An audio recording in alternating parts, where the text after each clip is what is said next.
What is going on, everyone, and welcome back to the channel for another video. Today I figured I would go back to Battlefront 2 and go ahead and finish up my star card videos, because I did all the heroes and I did all the villains, and then I even did the specialist classes, and I never went through and did assault, heavy, officer, and specialist. Is that the... yeah, that's the last one. I don't think I did armor either. Oh no, armor was inside of the specialist ones technically. But yeah, so today we're gonna go over the assault class. And the assault class, in my opinion, there isn't really a best set of star cards. Like, they're all just, I could see myself using every single one of them in a different situation. And then the same with the weapons. They I mean, the DC 15A, that thing kind of sucks, but that's your starter weapon, so expect that. And then the A280, that thing's pretty good at range. The only two things I even recommend using, though, are the improved range and the improved cooling.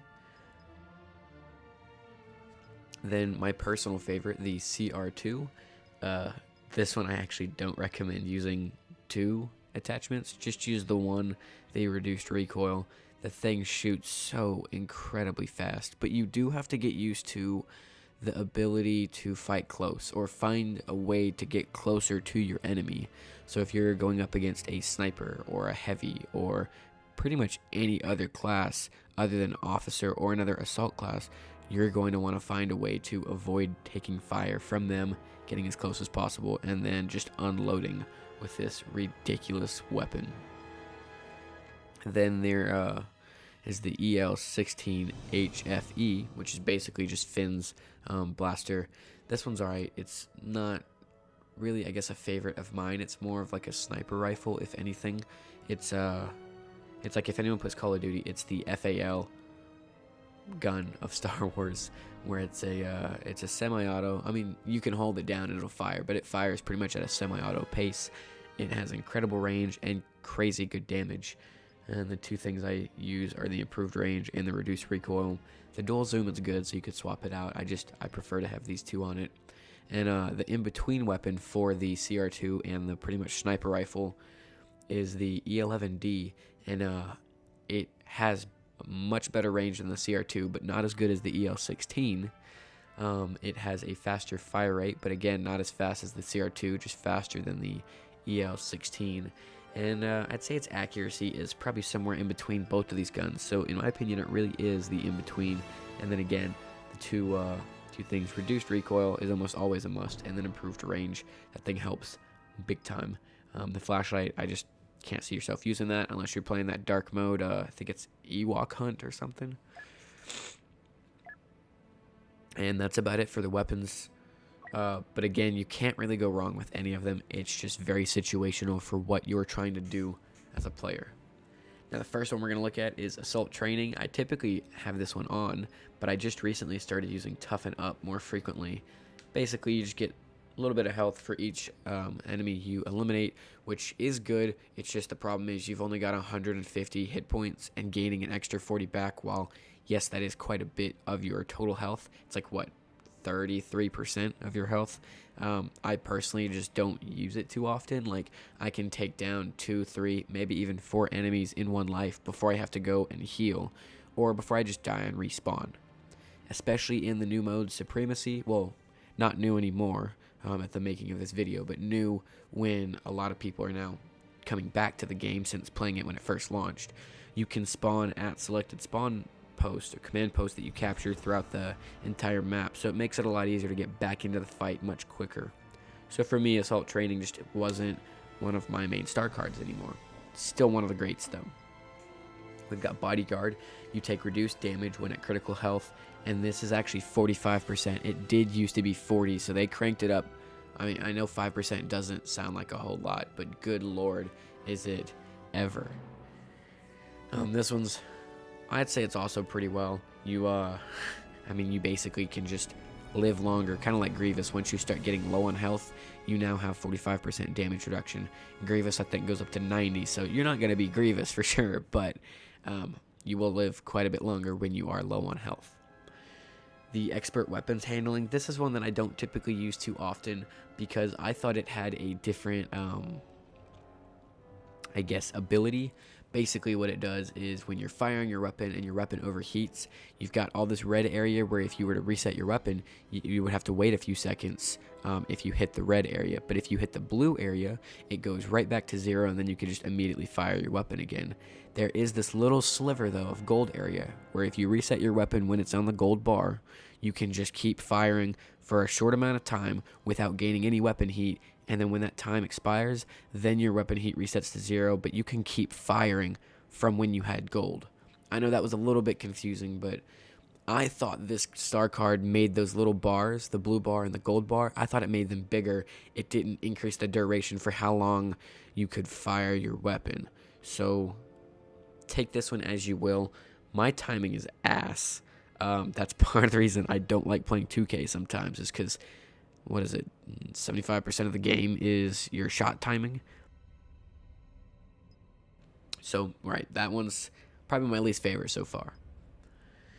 Next one is Marksman, and this is basically like Phasma's ability, where if you eliminate an enemy with a headshot, you will gain permanent heat reduction to your weapon, 40%, or at least until the next time your weapon overheats. But if you're just constantly resetting your weapon heat, then it's not technically overheating, and you can keep that 40% for a long time.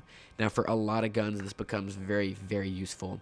For the TL50, that's a heavy gun, but I know this card exists for the heavies.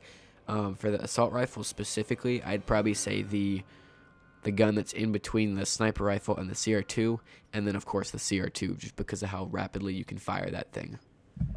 Then my personal favorite, one that I almost never take off, Survivalist. You have a shorter reduction for your health starts regenerating. Basically, you could take damage and it takes 10 seconds for your health to regenerate. Now it'll only take 4 seconds. Or probably 6 seconds. Actually, I said that wrong. Regardless, it just allows you to regenerate health faster once you avoid a fight. And for me, that's big, because I'll eliminate an enemy, maybe 2, maybe I'll even get to a 3rd, but then I'll go run and take cover. It's a very grievous form of fighting, if that makes sense. Then moving all the way over, we've got Bounty Hunter, and this one, just like the last one, I never take off. This goes across all my classes, but that's because I am a very non-class player. I go for heroes, I go for specialists, I go for tanks, pretty much anything that requires those bounty points. And of course, the 20% increase earning of battle points is going to be a big help for me. So, like I said, I never take this off. It doesn't matter what class I'm playing. Another one that I used to use quite frequently is Resourceful. This is just like the Darth Maul ability. All your abilities have a faster recharge by 28%. And we are just going to stick with the purple. You can read all the numbers depending on where you have that star card. But to keep it more simple, we're going to stick with purple because it's a lot easier to get to the overall of 70 than it used to be. So most people do have purple. Then Brawler, this is probably one of my least used star cards, or at least for assault. I do use it a couple times for my sniper class, but that's about it. You get 100 health on a melee kill, and that's about it. That's the whole ability. That's all I've got to say about it. The improved thermal detonator, this one is probably one of the better improved grenade abilities that there is. It just increases, I know it says from 6 to 7, or I guess the lowest is 6, the highest is 7. I think the standard is 5.5 or maybe even 5, but this increases it big time. Like I said, though, it doesn't look like a lot. It just, you'll notice when you put this one on that it does increase that radius drastically. Then we've got improved scan dart. This one I probably throw around with Brawler. I just don't use too often. If you are one of those people that loves the close combat maps and you're constantly trying to get the edge when you're turning the corner on someone, then hell, this is the star card for you. Just shoot it at a wall and then you could see their ping through the wall for a longer duration. In this case, 14 seconds. I think the standard is either 7 or 8. Then we've got smart ion grenade. Excuse me. Yet again, another one that I don't use too often. However, if you are going to use it, the fuse time being 10 seconds is significantly higher. So, I mean, I guess the more benefit to you for throwing it and getting it to go off. The recharge Vanguard, that's the little shotgun ability. It's the L1 and R1 if you're on PlayStation, and RB and LB if you're on Xbox, and then I'm gonna be honest, I don't know what the heck it is for PC. Probably whatever you set it at. This thing just lets you have a faster recharge time when you defeat an enemy, which can become very useful if you are in a close combat situation, such as, let's say you're the battle droids storming Naboo, and you're right up there at the palace. You could just blow through enemies wicked quick. And if you get headshots or upper body hits at close range, typically it's a one-hit kill. The flash pistol, yet another thing I find myself using much more often with my sniper class. It has a flash duration of 2.5 seconds, and it's basically a sidearm that replaces your scan dart ability, which just blinds the enemy. Now, it used to be a very bad star card. It was just like Leia's flash grenade, where sometimes it wouldn't even flash the opponent, and the few times it did, it wore off after like a second.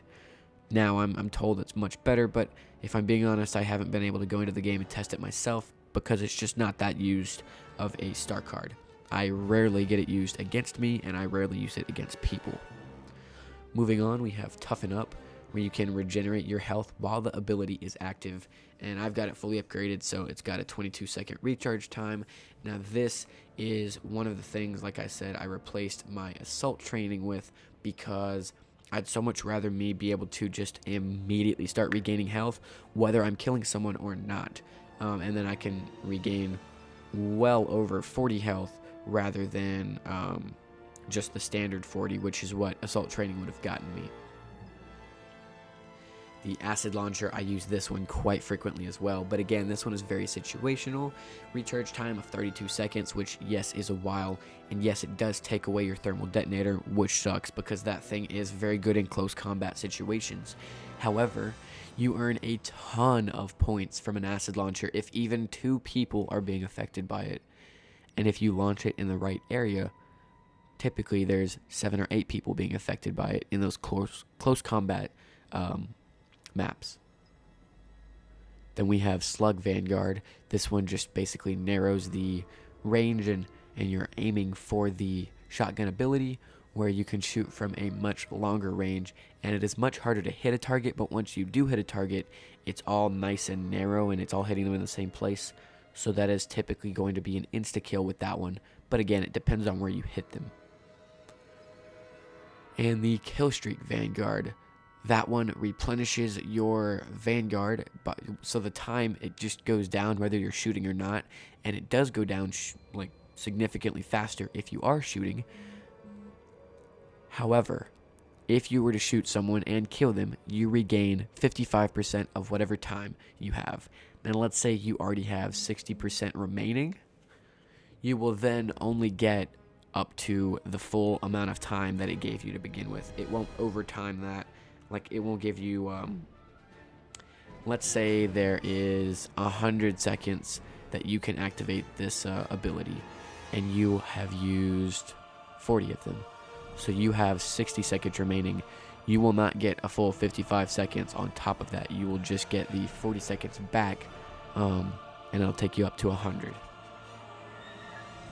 And I think that's just about it for the assault class. If y'all have any questions, or if there's anything you think I missed in the video, go ahead and let me know in the comments down below. And I'll see y'all in the next video. Peace.